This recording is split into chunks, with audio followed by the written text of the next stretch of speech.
के साथ जहां पर 94 मौतों के बाद कागजी कार्रवाई में केवल खानापूर्ति की जा रही है। बड़ों पर करम है, छोटों पर सितम है। छोटे अफसरों को नाप कर बड़े अफसर फिर बचा लिए गए हैं। आबकारी में वर्षों से बड़े अधिकारी डटे हुए हैं, उनका नेक्सस यहां पर चल रहा है और जब भी कोई बड़ा कांड होता है उनको भयदान मिल जाता है। एसीएस कमिश्नर की जिम्मेदारी आखिर क्यों नहीं तय की गई? यूपी में शराब सिंडिकेट सक्रिय है। अलीगढ़ कांड में फिर बड़ों पर रहम करम दिखाया गया है। एसीएस संजय भुसरेड्डी पर कोई कार्रवाई नहीं की गई है। मंत्री राम नरेश से कोई पूछताछ नहीं हुई है। एसीएस कमिश्नर की जिम्मेदारी भी तय क्यों नहीं हुई, ये बड़ा सवाल है। यूपी में शराब सिंडिकेट का रसूख लगातार कायम है। जबकि कार्रवाई की बात करें तो आबकारी आयुक्त गुरुप्रसाद को जरूर हटाया गया है। भारत समाचार की खबर का ये असर था। जिस तरह से भारत समाचार लगातार बता रहा था, आबकारी आयुक्त पी गुरुप्रसाद जरूर हटाए गए हैं। भारत समाचार पर खबर चली तो ये कार्रवाई जरूर हुई है। रेगिस्तान सैंपल को यहाँ पर उनकी जगह जिम्मेदारी सौंपी गई है। लेकिन बड़ा सवाल ये है कि आखिर बड़ों पर कार्रवाई कब होगी? जिस तरह से 94 मौतें हुई हैं उसके बाद आखिर ये हालात क्यों बने हुए हैं?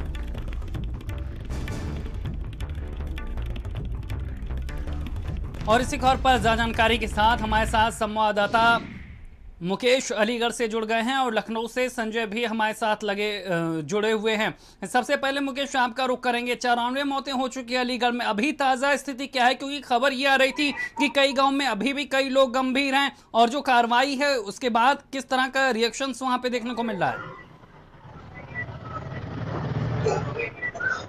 देखिए, जो जहरीली शराब है उसका प्रकोप लगातार जारी है।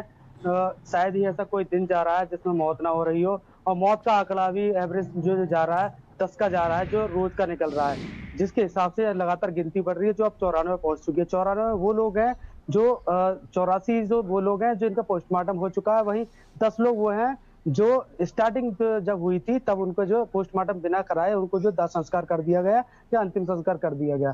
इस तरह से 94 की जो गिनती अब तक सामने आ चुकी है। वहीं अभी भी हालात ऐसे हैं कि जो गांव है, जैसे कि जो अलीगढ़ की 3 तहसील क्षेत्र है जिनमें जो ये प्रकोप जारी है, और 3 तहसील की बात करें, कम से कम 1 दर्जन से ज्यादा गांव है जहां की ये जो मौत का आंकड़ा जो लगातार चल रहा है। एक एक गांव पर अगर जाके देखा जाए तो हर गांव में आधा दर्जन से ऊपर ही जो मौत के आंकड़े हैं। वहीं बीमारों की बात की जाए जिनकी हालत गंभीर है, तो उनमें से जो है दर्जनों ऐसे हैं जो हॉस्पिटल्स में एडमिट है, चाहे जेएन मेडिकल कॉलेज हो, चाहे जिला अस्पताल हो, चाहे प्राइवेट हॉस्पिटल हो। ये तो अलीगढ़ के हॉस्पिटल्स रहे। जो आसपास जिले के जो हॉस्पिटल है उनमें भी जो लोग जो एडमिट है, जैसे कि टप्पल क्षेत्र से जो जा रहे हैं वो अपने नोएडा की तरफ या बुलंदशहर की तरफ अपना उपचार कराने जा रहे हैं, क्योंकि उनको वह नजदीक पड़ता है। और जो अभी की बात करें, इन गांव के जो लोग हैं अपने अपने घरों में कहीं ना कहीं जो शराब का सेवन कर चुके हैं उनको सिम्टम्स नजर आ रहे हैं। हालांकि बहुत सारे लोग ऐसे भी हैं जो अपनी इम्यूनिटी के कारण शायद बचे हुए हैं, या फिर उनके अंदर जो शराब की मात्रा थी वो कहीं ना कहीं कम जा सकी है, और जिन्होंने शराब का सेवन ज्यादा कर लिया उनकी मौत हो चुकी है। और जो लिमिटेड जो जितनी लिमिट है उसके लिमिट के हिसाब से ही वो उनकी शारीरिक शक्ति खो चुके हैं। और जिस तरह के सिम्टम्स नजर आए हैं, किसी की आंख की रोशनी चली गई है, तो किसी को जो वॉमिटिंग हो रही है, और तमाम तरह के जो रिएक्शन नजर आए, और इसके बाद जो उनका एडमिट जो है हॉस्पिटल्स में कराया गया। बिल्कुल मुकेश, यहाँ पर अभी लगातार लोगों का इलाज चल रहा है। ये त्रासदी कितनी बड़ी है अभी कहना बहुत मुश्किल है, लेकिन सवाल ये है कि इस मामले में वो कार्रवाई क्यों नहीं हो रही जो इस तरह की घटनाओं पर अंकुश लगा सके। संजय लखनऊ से हमारे साथ लगातार बने हुए हैं। संजय, जिस तरह से ये कार्रवाई की गई है, पी गुरु प्रसाद को यहाँ पर जरूर हटा दिया गया है, लेकिन जो शराब सिंडिकेट है वो अभी भी पूरी निश्चितता के साथ काम कर रहा है। आखिर ये कार्रवाई क्यों नहीं हो रही है? छोटों पर सितम है लेकिन बड़ों पर करम क्यों है? बिल्कुल शैलेंद्र, आपने बहुत जेन्युइन सवाल किया। और लगातार जो इस विभाग के जिम्मेदार लोग हैं, क्योंकि पिछले 1 साल से हर दूसरे महीने में कोई ना कोई जहरीली शराब की घटना पूरे प्रदेश में हो रही है, लेकिन उनको जो दंड देने की बजाय उन्हें बचाने का जो प्रयास है और खेल है वो लगातार जारी है। उसके पीछे ये है कि जो सीनियर अपर मुख्य सचिव है जो आबकारी संजय भूस रेड्डी, उनको बचाने की व्यवस्था में शासन प्रशासन लगा हुआ है। और यही वजह है कि लगातार घटनाएं उनके शासनकाल में अब तक के इतिहास में सबसे ज्यादा घटनाएं हुई हैं, लेकिन उन पर कोई कार्रवाई नहीं की गई। हालांकि भारत समाचार की खबर का असर ये कि आयुक्त को हटा दिया गया, लेकिन मंत्री जो लखनऊ में बैठता ही नहीं है, वो लगातार सिंडिकेट में इधर उधर जिलों में ही रहते हैं, उन पर कोई कार्रवाई नहीं की जा रही है। और जो अपर मुख्य सचिव संजय भूस रेड्डी है, उन पर कोई कार्रवाई नहीं की जा रही। मौत के आंकड़े लगातार बढ़ते जा रहे हैं और हालात ये है कि 80 से ऊपर की मौतें हो चुकी हैं, लेकिन उसके बाद भी शासन और प्रशासन कहीं ना कहीं चुप बना हुआ। और सबसे बड़ी बात यह है कि ये शराब वहां से निकली थी जो सरकारी ठेके हैं, जहां पर सरकारी सप्लाई होती है। आखिरकार जहरीली शराब वहां पर कैसे पहुंची, सिंडिकेट वहां पर कैसे काम कर रहा है, इन तमाम बिंदुओं पर जांच का विषय है और बड़ी जांच होनी चाहिए। और कम से कम संजय भूस रेड्डी जो सीनियर आईएएस हैं आबकारी के, उन पर कार्रवाई होनी चाहिए, क्योंकि उनके कार्यकाल में आधा दर्जन से ज्यादा घटनाएं हो चुकी हैं जिलों में और सैकड़ों से ज्यादा मौतें हो चुकी भी हमें मिला, वो दर्शकों तक हम पहुंचा दें। उसके बाद मुकेश आपके पास आएंगे। शराब में मिथाइल अल्कोहल की पुष्टि हुई है। माफिया मिथाइल अल्कोहल का प्रयोग करते थे। इनामी की निशानदेही पर छापेमारी की गई। ताला नगरी फैक्ट्री करसुआ ठेके में इस बात की पुष्टि हुई है। शराब में मिथाइल अल्कोहल का ये प्रयोग किया जाता था। इनामी विपिन यादव की निशानदेही पर छापेमारी की गई है।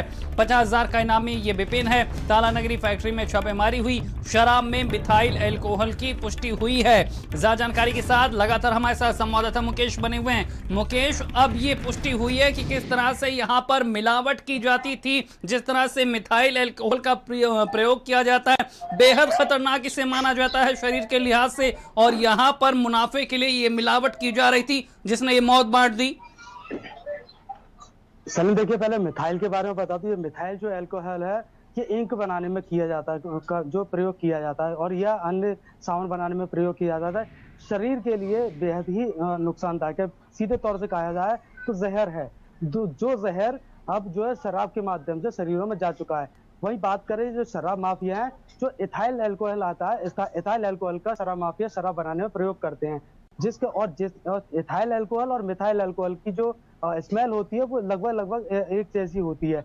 और इसी तरह से जो 50,000 का इनामी विपिन यादव को जब गिरफ्तार किया गया, तो उसके माध्यम से पुलिस और प्रशासन ने उसको शिकंजा कसा। शिकंजा पूछताछ में उसकी निशानदेही पर अलीगढ़ के थाना क्वारसी स्थित जो ताला नगरी पर जो ये छापामार कार्रवाई की गई। वरदान एक जो फैक्ट्री है उसमें जो छापामार कार्रवाई की गई, वहां भारी तादाद में मिथाइल अल्कोहल मिला। उसकी जब जांच के लिए सैंपल मेरठ भेजा गया, वहां के सैंपल और करसुआ जो थाना लोधा इलाके के जो करसुआ पड़ता है गांव, जहां से सबसे पहले केस सामने आए थे, उसका जो ठेका है उसका सैंपल लिया गया था। उसके सैंपल और इस लैब के सैंपल मैच खाने पर पता चला कि जो मिथाइल अल्कोहल है वो दोनों में पाए गए हैं। जिसके बाद ये पुष्टि हो सकी है कि जो शराब से जो कह सकते हैं जहरीली शराब जो परोसी गई है, वो मिथाइल अल्कोहल मिलने के बाद पहुंची गई है, जो कि कहीं ना कहीं एक कम कीमत में बड़ा मुनाफा कमाने की जो रास्ता अपनाया गया था, वो जो है सामने नजर आ रहा है, जिसमें कि 94 मौत सामने आ चुकी हैं। वहीं अभी तक ये मौत का आंकड़ा रुक नहीं रहा है। और अब देखने वाली बात यह भी है कि इसमें कार्रवाई किस स्तर की होगी, क्योंकि प्रशासन ने उसमें शिकंजा कसना तो शुरू कर दिया जैसे उसकी सैंपल की रिपोर्ट सामने आई। और शराब बिल्कुल मुकेश ये बता रहा है कि जिस तरह से मिथाइल अल्कोहल यहाँ पर मिलाई जा रही थी, पूरा यहाँ पर साजिश थी, नेक्सस थी, जो पूरी तरह से मौत की कथा लिख रही थी। संजय, अब जो खुलासा हुआ है वो बता रहा है कि किस तरह से शराब सिंडिकेट हावी है, मिथाइल अल्कोहल का प्रयोग किया जा रहा है, बेहद खतरनाक मानी जाती है, और जिस तरह से इसमें अल्कोहल की मात्रा होती है मिथाइल अल्कोहल में, वो शरीर के लिए मौत का कारण बनती है। यानी कि बाकायदा यहाँ पर इसकी तैयारी की जा रही थी, और यहाँ पर आबकारी विभाग को भनक तक नहीं लगी। शराब के ठेके जो सरकारी होते हैं उनमें इनकी सप्लाई हुई, मौत बांटी गई, और अभी तक सबसे बड़ा सवाल है कि आबकारी मंत्री से कोई सवाल नहीं पूछ रहा है। उनकी चुप्पी है। यहाँ पर बड़े अधिकारी कमरों में बैठकर चुप्पी साधे हुए हैं।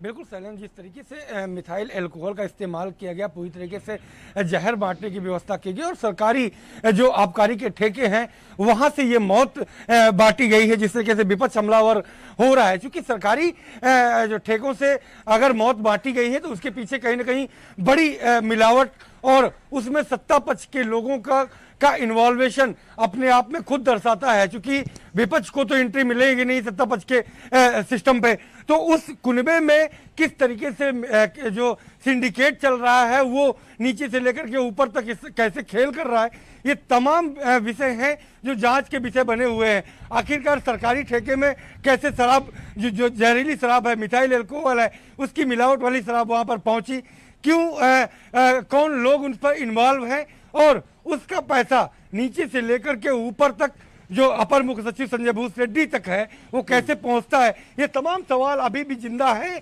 और उन पर जांच होनी चाहिए। क्योंकि लगातार ये घटनाएं घटती चली जा रही हैं, पिछले एक साल से आधा दर्जन से ज्यादा ये घटनाएं होगी कि जब लगातार भारत समाचार खुलासे कर रहा, सच्चाई बता रहा, तो क्या यहाँ पर सिस्टम वो संजीदगी दिखाता है, इस बार वो कार्रवाई होती है जो यहाँ पर एक उदाहरण सेट कर पाती। तमाम जानकारी देने के लिए आपका शुक्रिया। इधर बीजेपी की बात करेंगे जो लगातार मिशन 22 में जुटी हुई है, आज भी अहम बैठकों का दौर लगातार